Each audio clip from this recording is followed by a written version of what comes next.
let's see if this actually works. I have not actually streamed with this software before, so who knows if this is actually going to work or not. It looks like it is. Okay, well, Twitch has picked it up, so I'm going to start. And I really, really hope that my commentary is coming through. If not, hey, it's going to be, I guess, an hour or so of Paper Mario for someone. So,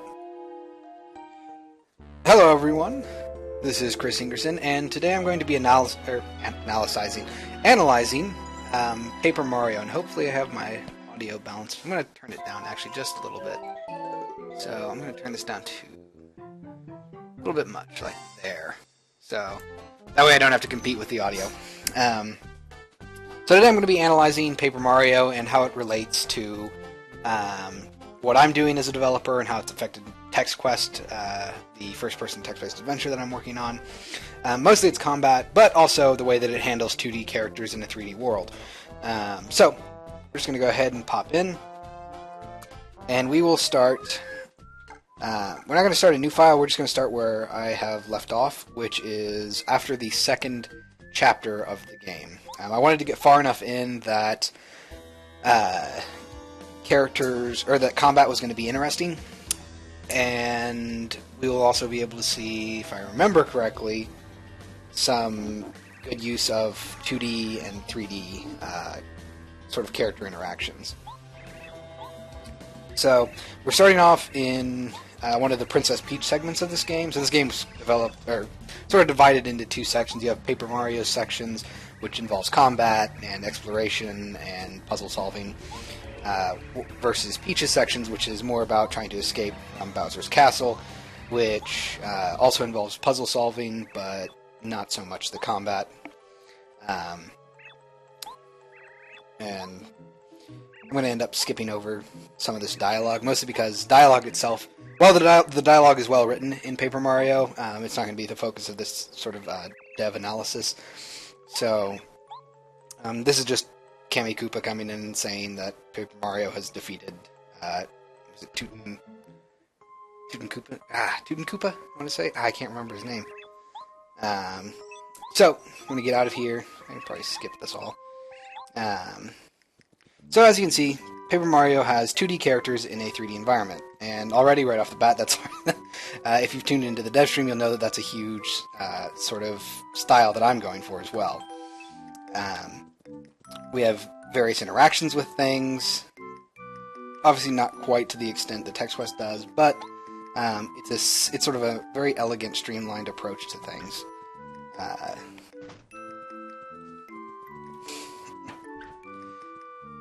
So, in this example, we need to find a room to escape, or we need to find a way to escape this room, since we can't go right out the door, or we get this.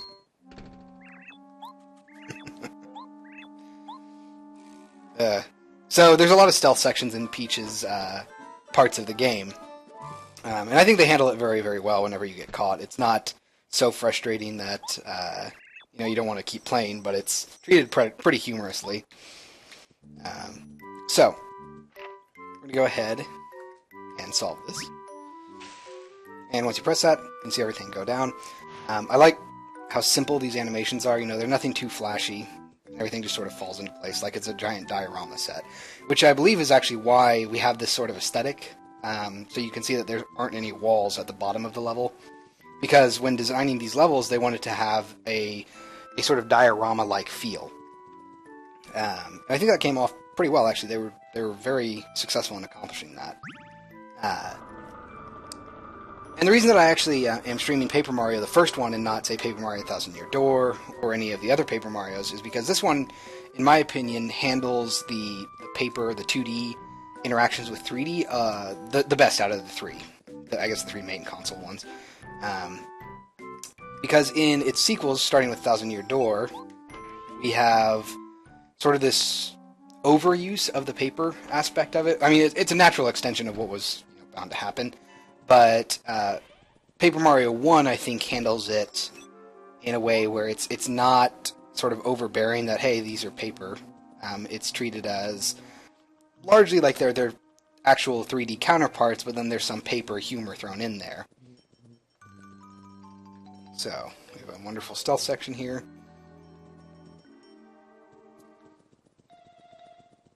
And there we go. Ah, crap! I forgot that there was one more. But like I said, it's not too bad to get sent back to the beginning here, because you can just walk right back out and start everything again.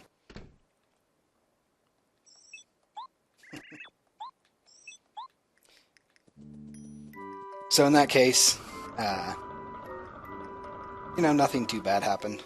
I don't actually, let me think if I remember correctly. Yeah, there's no combat whatsoever in Peach's sections.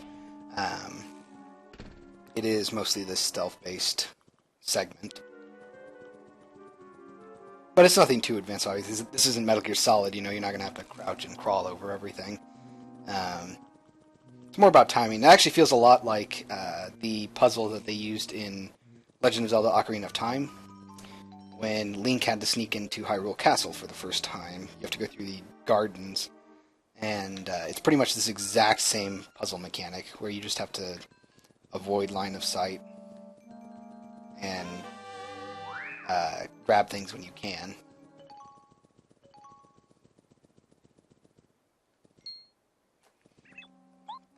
And this is Peach she's going to overhear information that Twink, the star guy in the background, they're not, what are they called? His name's Twink, and he's I can never remember his name, what they are. They're basically wishing stars. So he's going to relay that information to Mario while Peach gets captured, obviously.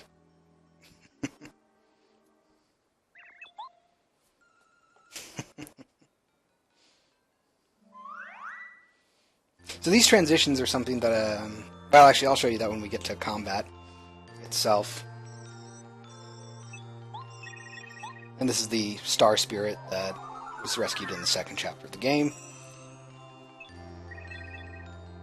Alright, so now we can actually get onto the meat of the mechanics and discuss how they relate with Text Quest and what they inspired in my own design processes. So that's just a health box to let you fully heal.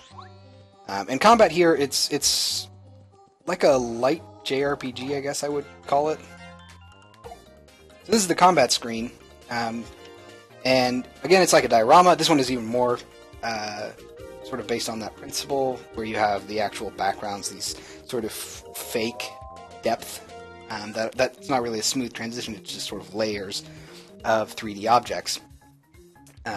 But the actual selection screen is fairly sparse, but it does everything it needs to do. You have a jump attack, which would actually be worthless on these guys, since if you jump on spiked enemies, you will get hurt.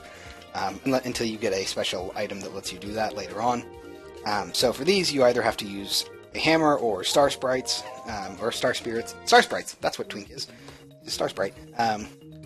Star spirits, I don't have any star spirits right now that actually lets you hurt enemies. So I just have to use my hammer. And that's called the action command, where you have turn-based combat, but in your turn, and during the enemy's turn, you can perform specific actions and specific prompts to increase or decrease damage as needed. So you'll increase your own damage while decreasing the enemy's damage. And Paracarry is the current partner that I have. In this game, you have partners that aid you in combat, and Paracarry is probably my favorite until you get your last partner.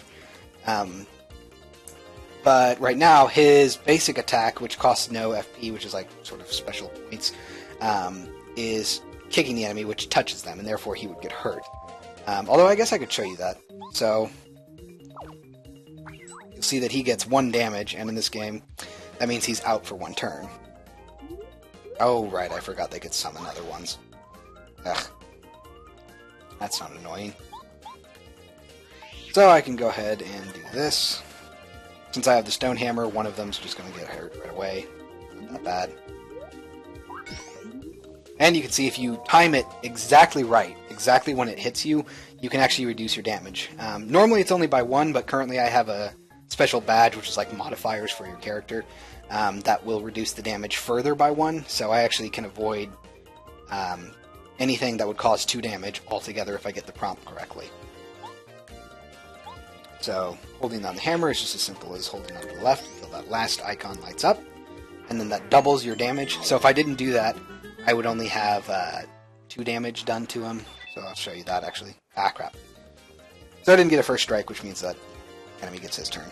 So I'm not going to do the action command, which is that prompt, to let you see what it looks like. So you don't have to do the action commands, but by doing them, you increase your ability in combat. So Paracarry we already know. Skydive won't work. However, I can do Shell Shot. And as long as I hit in that sort of reticle area, I will cause damage to the enemy. The trade-off for that, since that move is actually really, really powerful, is if I don't hit the enemy at all, if I don't hit that reticle spot, it'll just miss the enemy completely. Where Cooper is. So, for example, do Shell Toss. And that's his basic attack, but it works. You know, it doesn't cost anything, and he doesn't get damaged from it. So in these cases, Koopa is actually... Why did I keep calling him Koopa? Also, I messed up that prompt. Ah, dang it. Got hurt. There we go. Cooper is very good against these guys. He's actually probably the best person you have in your team for this.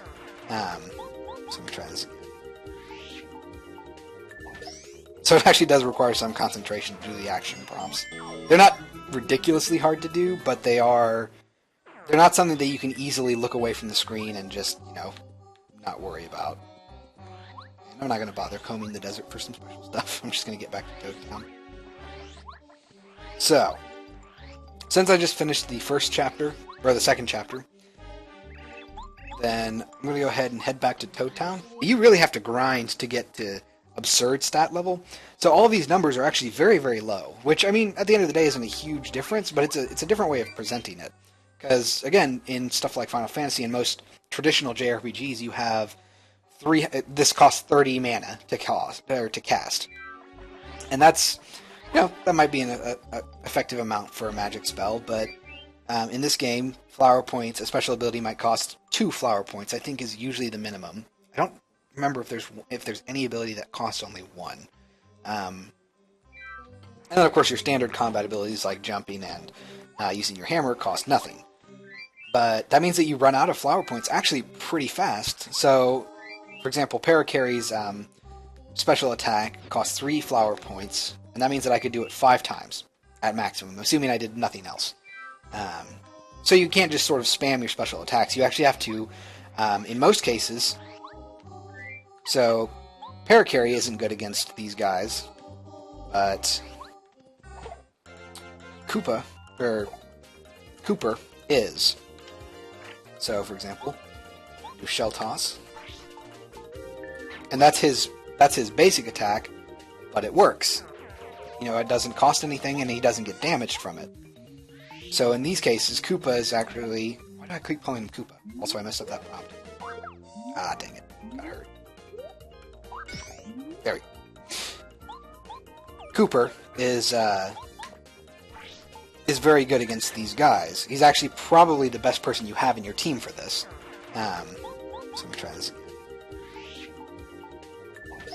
So it actually does require some concentration to do the action prompts. They're not ridiculously hard to do, but they're not something that you can easily look away from the screen and just, you know, not worry about. I'm not going to bother combing the desert for some special stuff. I'm just going to get back to Toad Town. So, since I just finished the first chapter, or the second chapter, then I'm going to go ahead and head back to Toad Town, which sort of serves as like the hub of this world, where you have, you know, all of the story sort of spreads out from Toad Town, since that's where Peach's Castle was before the start of the game. And it's where eventually you'll head to go to Star Valley. Star Valley? Man, I feel terrible for not remembering these names like I really should. But it's basically where every single chapter starts from. You always start from Toad Town. Fly over the pit. So you can see that your teammates also have these special abilities that help you in different areas. And they have different utilities too. Cooper can, for example, strike enemies from far away, or can recover stuff that you normally couldn't. Yeah. These guys usually suck, but now that I have a stone hammer. Aha! And of course, different enemies have different abilities and different stats. So some have high defense, some have high attack power.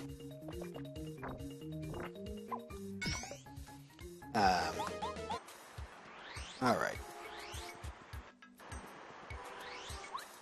So, let's go ahead. Oh, right, I forgot about that. So, I'm going to go ahead and upgrade Cooper. Admittedly, I never use Bombette. She's not a bad partner, I just never use her. Which can be considered a shortcoming of this game, admittedly. Some partners you really only will ever use for utilitarian purposes, like Bombette blows holes in walls that are breakable. But, you know, unless you personally like to use them, there's no real need for it. But again, that's not necessarily a bad thing. It's just something that means that the combat system itself sort of behaves partner agnostic. Besides the very basic stuff like, you know, not attacking spiked enemies with physical parts of a partner's body. That's really the only important thing that partners have to differentiate them. Like, they can or cannot attack spike enemies, they can or cannot attack airborne enemies. And aside from that, the game doesn't really care which partners you use. Which is why, actually, my favorite partner is the last partner you get, because he has a projectile-based attack, which means that he doesn't have to attack. He doesn't have to worry about attacking spiked enemies. He can attack flying enemies. He can attack shelled enemies. You know, it works. He's just sort of an all-around nice combat guy. So we have our wonderful. So I'm gonna go ahead and upgrade Cooper. Admittedly, I never use Bombette. She's not a bad partner, I just never use her. Which can be considered a shortcoming of this game, admittedly.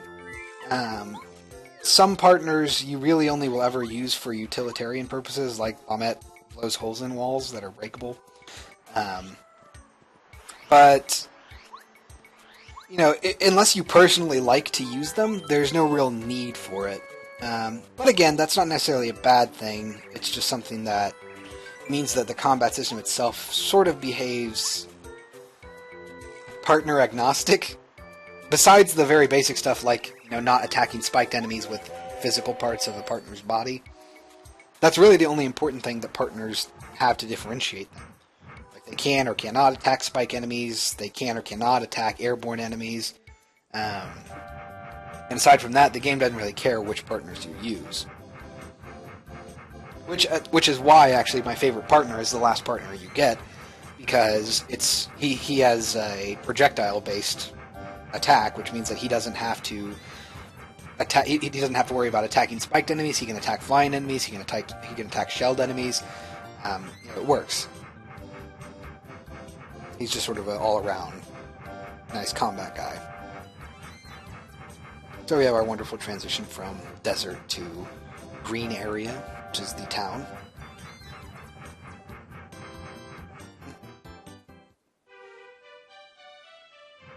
That's another interesting thing.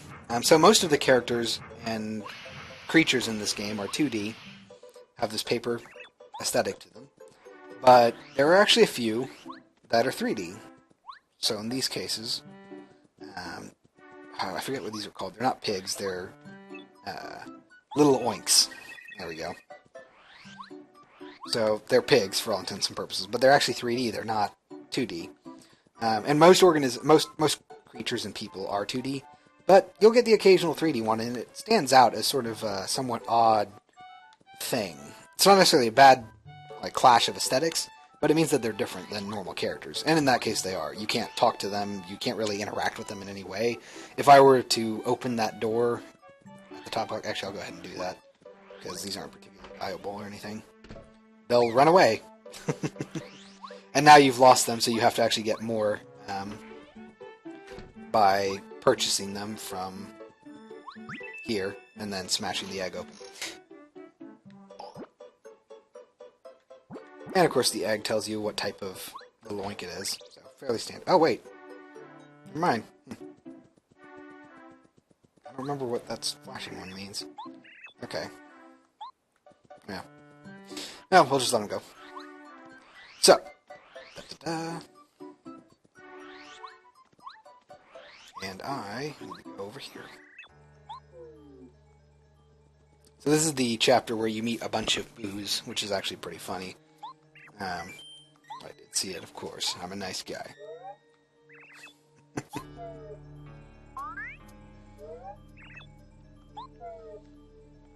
I think the scaling of characters is actually a very effective use of this. Since everything's 2D and has this paper aesthetic, they scale pretty cleanly, so you know, it doesn't get blurry or soft or anything like that. And of course, this is running admittedly at a very, very low resolution, so it's not going to have problems with scaling, sort of making everything look soft and not very attractive. I don't think I have to do anything in Toad Town for this chapter yet. I think I can go straight to it.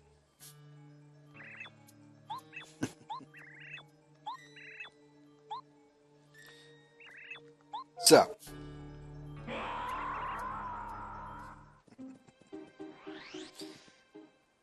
I also like the character animations. I think they did a very good job with sort of making the characters very expressive. Like in that case, Mario is obviously scared, and he does that thing where he stands on one foot, waves his hand around like he's totally terrified of whatever is going on. This one's going to be fun because I got to remember how to do this. There we go. There's always a way to test. This is sort of a Lost Woods type of affair where you got to figure out the correct path.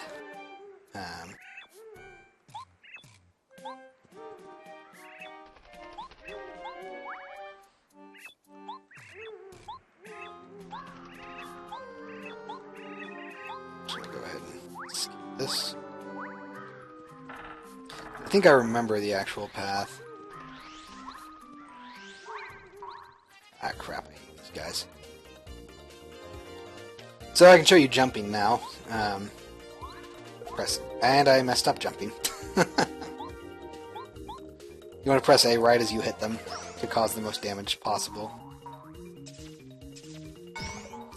And I've already faced this type of enemy before, so I know somewhat when to hit the defend button. Which is part of what I like about this combat system, actually. It doesn't tell you when to press these button prompts exactly. If you look at the prompt, actually, it will tell you that you want to. So in this case, so when you're defending, it doesn't tell you. But if you look very carefully at the A button at the top left, when I'm jumping, it will tell you. Actually, hold on. Tattle. Tattle lets you see their health bars. Anyway, so if you look at the top left at the A prompt, you'll see that it, for one frame, maybe not even that, will actually go in to let you know. Oh, crap, I hit... Dang it. Playing it on the Wii U, so it's got a little bit of a... I tend to hit the RZ button a lot on the Wii U, don't know why. I'm going to go ahead and use the hammer. And apparently I'm going to annihilate this person because she's magnifying my damage. That's a sort of weird buff that you can pay for early on in the game. There's no reason not to really get it because she'll just show up in the middle of combat to help you out. With no risk to yourself, so... There. Suck at this. Alright, so now I can... These guys... Mario can do his thing.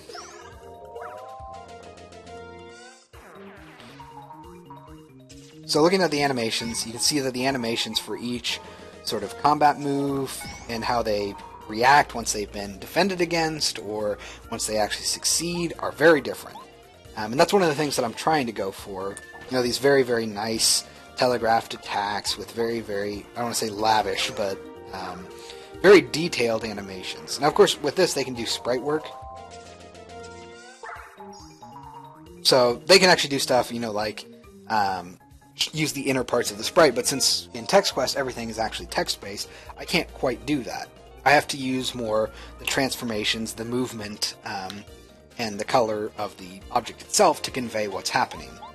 So I can do stuff like walking up to the enemy and something like this where I can jump and hit the enemy and rotate, but I can't really do much beyond that. So I have to really focus on getting subtleties of these motions down, because I think that they work very well when you can work with them, but if you don't try to use those to their fullest... How to do this? I'm gonna say I saw it. Yeah, right there. Oh, that is super hard to see on this, so... I'm currently playing it on... I'm playing it on the Wii U, but I'm not just playing it on the Wii U, I'm playing it on the Wii U controller, because of the setup that's necessary for me to actually... hold on. I think those guys are the ones I want. Because of the setup for streaming this, since it's not a computer game, there's a lot more for me to do, and it's become very frustrating. I actually need to reevaluate how I do these streams, because good God, it's a nightmare. Especially balancing. It took forever to get the balancing correct.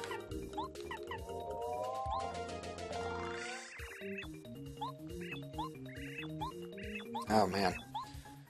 And of course you have idle animations, which is something else I need to look at. So you have, the enemies aren't just sort of standing there statically, they're actually, you can actually look at them, they're moving around. And in the cases of, say, Goombario and the Piranha Plant, that's not great, because they're not really moving the sprite. The sprite itself is just an animated sprite. So I can't do that. But I can do stuff like what the, I can't remember what they're called, Forest Fuzzies are doing, where they're hopping up and down. That's actually something that translates well to Text Quest Battle System. Because it's motion, it's movement, it's not just animation. Since animation itself is not really that useful to me. Same thing with defending. I'm a little sad that that's the case, but I can't defend very well against... or I can't have defense animations play out very well. So this combat system itself is a huge inspiration for what I'm doing in Text Quest, but it's not exactly what I'm going to be doing, simply because of the limitations that Text Quest has as opposed to this game. And there's a lot of similarities, obviously, since I based my combat system off of this, but there's more than a few differences, just because of how things need to be approached. If I remember correctly, that was the right one. And these are guys that you have to find. If you don't find them during each chapter, then you have to go back and hunt for them, which is never a fun thing to do. Alright, so I want to go back here. This way, because it had the laughing face. Should be pretty close, actually, to the end, if I remember correctly. You gotta be careful. At one point, there's a dummy one that tries to trick you, and it sends you back to the beginning. So we'll hammer this guy. And we're going to switch to Cooper, because Goombario can't actually attack these guys, since he'll hit spikes on their top. Fortunately, they're not terrible to defend against.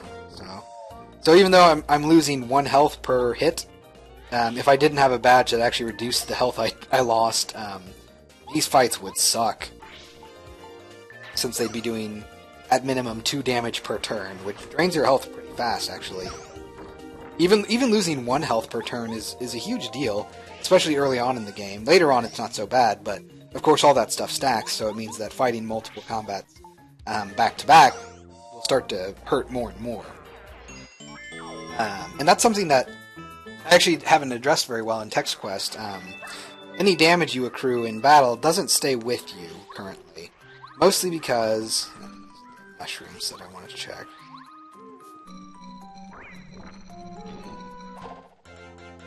think that was the right one that I wanted. Good God. I'm gonna Power Shell through everything. Power Shell is just a attack that attacks everything on the ground, as you just saw.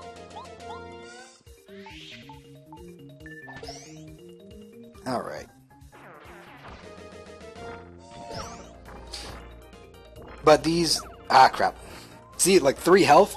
That really hurts. It's almost a death sentence. If I got hit 3 health from all 4 of those guys, I would have died in this battle. So it's actually very easy to lose in this game. You have to be very careful. Actually, I probably should use a star in my next fight. Yep, okay, so that last one. Right.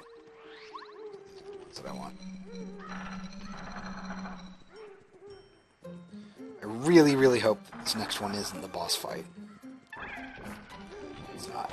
There's a mini boss fight that comes up around here, and it would suck to have to fight him. So I'm going to go ahead and do a refresh, which is just a star power that heals you. Doesn't completely heal you, but heals you enough.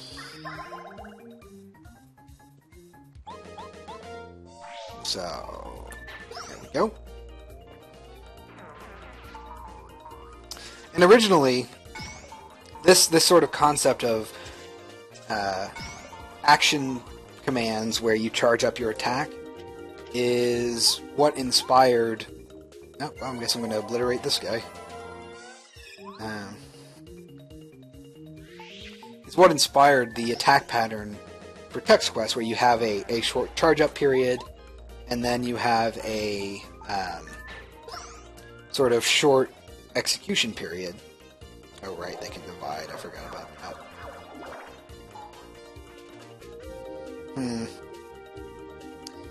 Well, okay.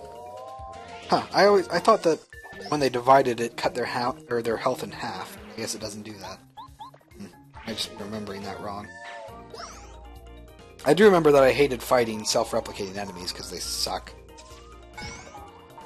They're very, very annoying. This is just an ability that lets you focus to build up your star power a lot faster. And since it's going to die, no matter what I did this turn, I might as well use that to do that. To build up my star power.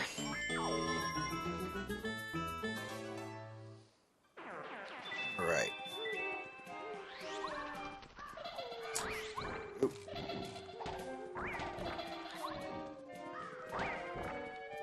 I do like how the enemies try to get in front of you and get their own first attack. Which makes sense. Since, you know, if they get the first attack, then they get damage priority, and therefore they can do more.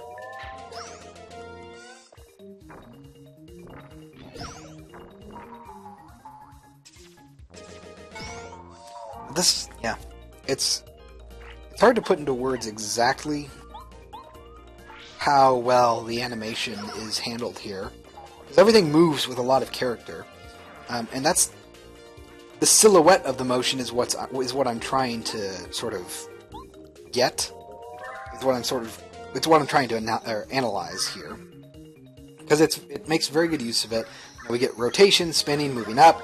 In the case of I think that's Eldstar is his name. When he actually shows up, he actually spins in place, so you can see how he's flat. And that's a very, very good use of this paper sort of aesthetic. So again, I'm going to go ahead and focus. That Fuzzy is going to die next turn no matter what.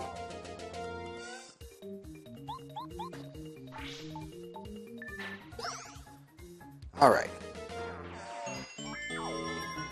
So now I'm pretty well healed for the boss fight that should be coming up soon. Switch to Paracarry, actually. Okay, so I think those are the guys that I want. No. These are the guys that I want.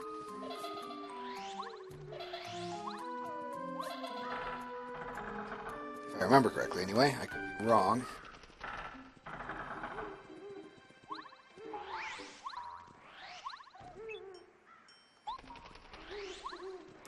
Well, before we do that...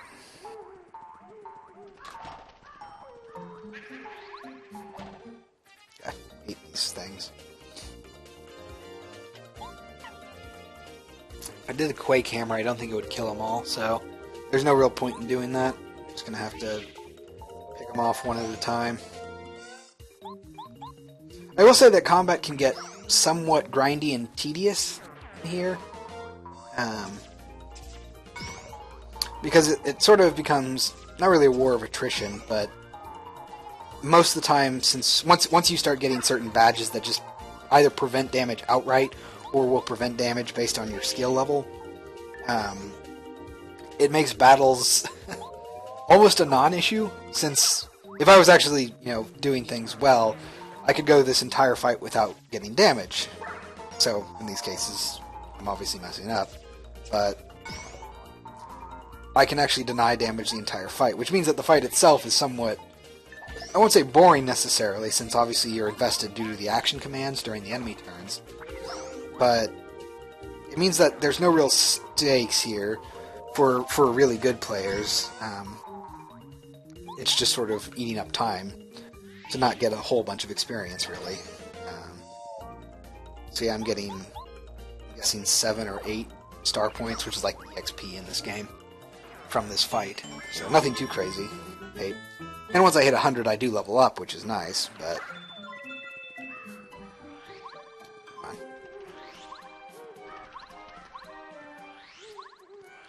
Okay. Yeah. So if I remember correctly, I actually want to go down here first, because I think there's something special this way. That was lucky.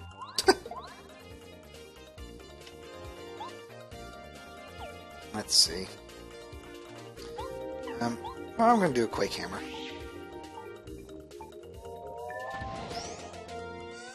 Oh, that was less effective than I thought it was. Oh, right, because the first time I did it, I had Merlee. All of the Merlin family has Mer in their name. But she powered up my attack, and therefore I forgot what I actually did for damage. Ah, crap, I shouldn't have done that. That was dumb. Because I think, if I remember correctly, he can't attack them either. Yep. Okay, I was right.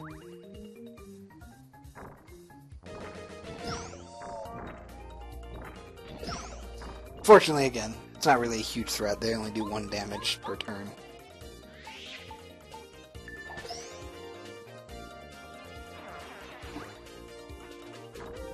But it adds up.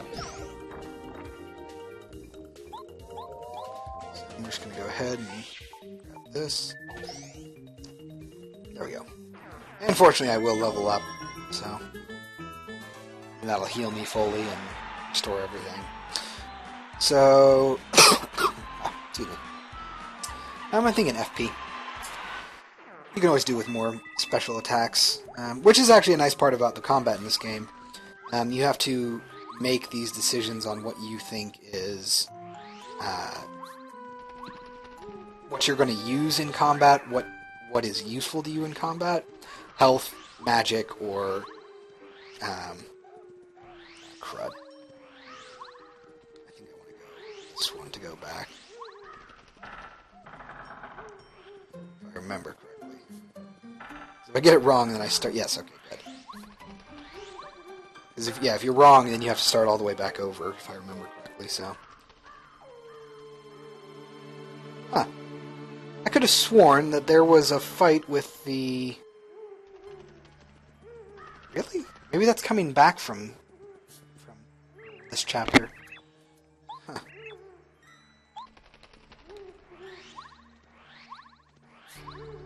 Alright, well. Guess there wasn't a combat situation there. Thought that there was. There's a recurring character that you will fight multiple times throughout the game. I think it's Koopa Jr.? Something like that? Koopa Jr.? These are all names I should know, but it's been a while since I played this game all the way through, so little details like names tend to escape me. Still,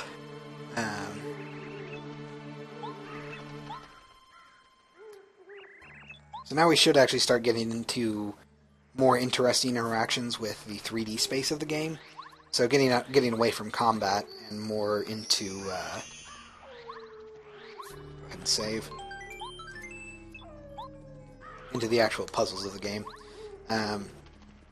In terms of actually, I just thought about this. The save system for this game, it follows a more classical JRPG style, where you can't save all of the time, and instead you can only save at these designated areas, those save blocks. Yep.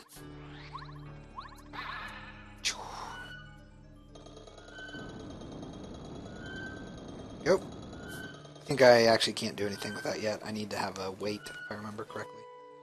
Because as soon as I let go, it's gonna...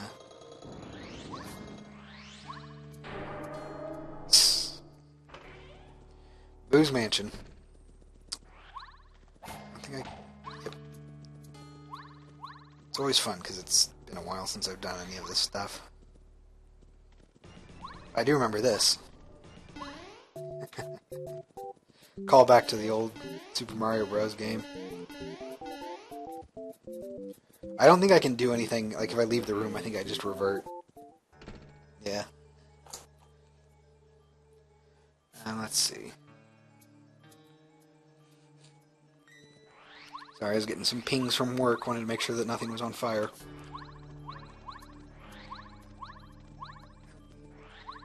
I remember exactly how to do these puzzles. Some of them are somewhat... Let's see. Ah, right, I remember. I think that actually hurts me, too. Maybe not? No, okay. I do remember that there were some things you could actually do outside of combat to hurt yourself, and it would actually affect your health. So the next time you went into combat, you would have a somewhat of a disadvantage. Like that. So you can see that I actually lost health.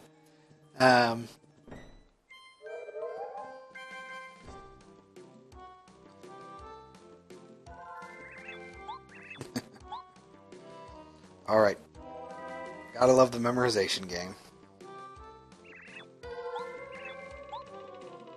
This seems to be a staple, actually, of Mario, or not necessarily Mario games, but Nintendo games, where you'll have this puzzle where a bunch of characters basically go in a circle or do some sort of pattern, and you have to either follow along or guess who's holding a specific item.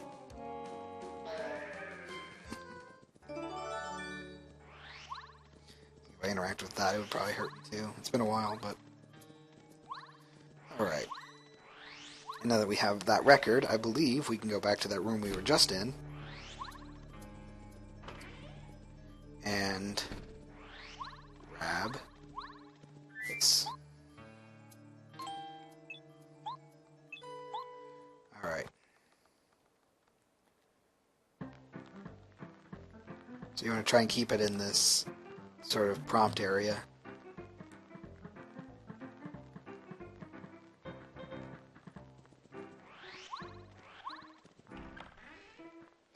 So that you can seal the weight.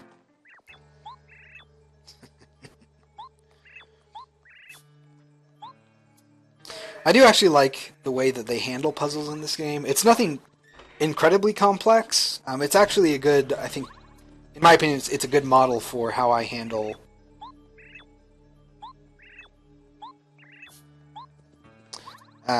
for how I would like to handle puzzles in normal mode for Text Quest. They're puzzles that they're not ridiculously challenging, but they are challenging enough to the point where it's not just giving you the answer. And they're simple enough that you can, see that you're missing something, you don't have the opportunity to do it yet, and therefore you have to actually, go do something else. In this case, go to a different room, get an item, and then come back. But it's not a huge trek. It's not like backtracking through half of the game. If I remember correctly, this is a trap. Yeah. Oh, never mind. Huh, I thought that there's a trap somewhere around here that it's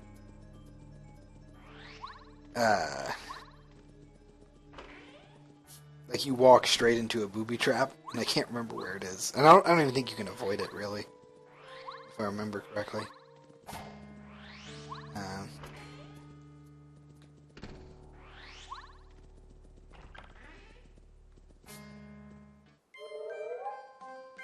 Okay, this puzzle again.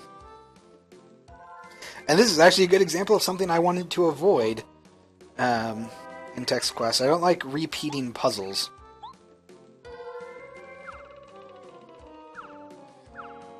And it's not a bad thing here. But I think you do this puzzle like 2 or 3 times, actually.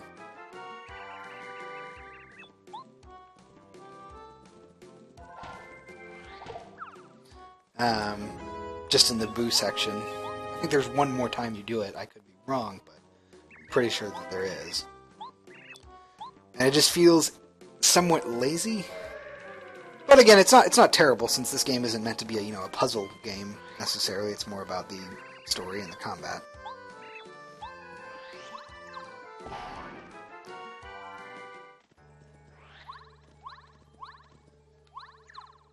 Ooh. Weird, I was getting some lag there.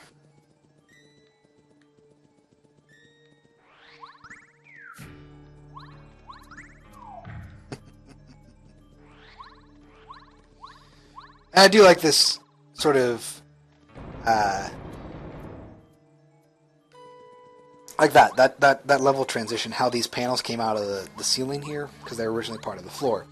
Now, if I remember correctly, they weren't actually here when we were up here, but that sort of transition that's very quick, very seamless, is pretty nice. But of course, it does have the advantage of having camera yanked away from from the player character to show what's happening. And that's something that Text Quest can't do either. So it means I have to be more clever with my level design to let you show, or at least let the player immediately understand that something has changed in the level. Alright. So now we can go up here. Go back out. And go back upstairs.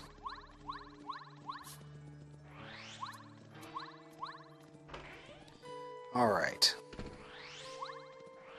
I believe we can do right here.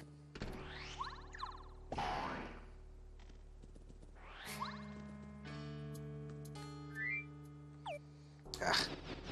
I hate trying to use an analog stick for C buttons on the N64. It's really imprecise and you tend to accidentally hit something you don't want to hit. I think that's all I needed.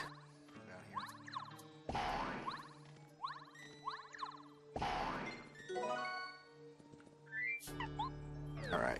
So here's where one of the few times I'll use Bombette. I never use her.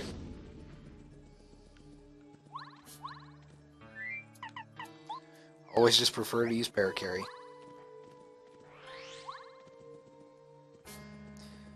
Still though.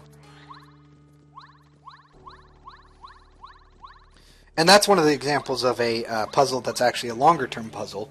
So unlike the first puzzle we saw in this level, the answer to the puzzle wasn't in the very next room. It relied on the player remembering that there's a painting up here, missing part of its paint, missing the actual painting. And then you have to remember that there is a breakable ground piece in that room on the first floor, which you likely went into because it was the first door that you came into this level to see. So there's a lot of small sort of guiding steps to make the player go to where the designer wants. They don't always work. In these cases, they work fairly well. But there is also the risk that you're not going to notice what you need to notice when doing that. Now, in this case, there's not a ton that you can do in this building, so it's incredibly unlikely that you will actually miss that. But, you know, if it's a very young player, or if you know, it's someone who hasn't played games a lot and doesn't have a very good understanding of how to explore and how to remember these things, then maybe it might take a little bit longer. But it's such a it's not a complex puzzle. It's not memorization. It's not memorizing numbers. It's not memorizing names. It's not memorizing combinations of things. It's just remembering there was something weird about the floor here. Or there was something that I couldn't do here, and I've seen an example of it in a later level that I can do it now, so now when I go back, I know I can do it there. And that's a very, very good way to designing puzzles. It's a lighter version of the Metroidvania school of thought, where as you get more abilities, more areas open up to you. And in heavy cases of Metroidvania, stuff like the actual Metroid and Castlevania games, that's a huge part of the exploration. You have, basically no weapons or abilities at the start of the game, but as you go on, you just get this huge armory and arsenal of abilities and attacks that you can use, and then you can use those for utilitarian purposes as well. And that's sort of touched on, like I said, in a lighter form. It's not a focus of the level design here. It's more like a extra seasoning in Paper Mario. So a lot of the extra stuff that you can find, extra boss fights, extra items that aren't plot crucial, all of those things are hidden with those methods. But the actual base game itself, the basic gameplay, the main story, is all fairly straightforward. It's simple enough that anyone can really do it. But it rewards more skilled players that can memorize these things, or at least can remember and call back to these moments when they couldn't progress in a certain area, and associate that area with an ability that they get later on in the game. And it's a very, very good way to balance things, because it means that, inexperienced players they're still having fun, while experienced players can have the same level of fun, and possibly even more, because they now know that these extra areas are available, and all they have to do to get to them is remember things.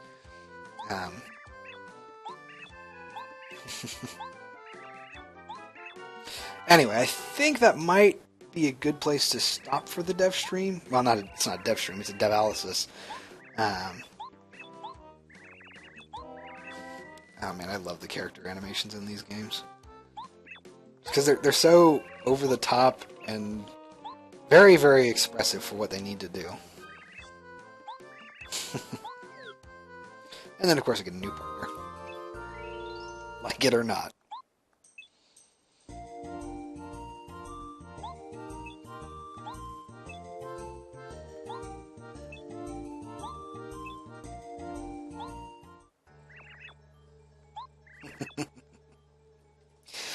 Oh, and side note, actually I'm glad that this happened. This sort of text animation is something that I'm very interested in. It's something I really want to try. So instead of having just, flat text that's, what you would expect, it actually has this sort of waveform, and it moves up and down, left to right, and it looks like an actual wave. And that reflects the personality there, obviously, but it's something that I would like to do, just because it's quite amusing to look at. Of course, here's her ability. Not a huge use. It's mostly used for very, very specific instances in the game. Ah, crap. Why did I do that? Actually... Oh, no, I don't. No, that's fine, because all the levels up there go to the same spot. Alright. Well, I think that's going to be, like I said, it for the stream. Go ahead and heal, because I got hurt by that falling bookshelf. It showcased a decent amount of the mechanics that I like in Paper Mario and how it inspired parts of Text Quest, as well as just sort of general ramblings about the philosophy of game development. Always fun. I think I need to structure these a little bit better. I sort of freeformed this, sort of just did it off the cuff, and I feel like I need to definitely more pick the levels that I want to show off. So I was hoping that the section I was doing would have a little bit more. And I mean, I got through the combat system, which was the main focus, but there's definitely something that I want to make sure I get more of here. So in future Devalysis, I'm going to call him Devalysis because why not? Just go all in on that. I think I'm going to spend a little bit more time trying to give backstory and explaining why certain things affected Text Quest development, and in general just talking about game development as a whole, and certain aspects of a game that I think are designed well, certain aspects that I don't think are designed well. Anyway, that's going to do it for me today.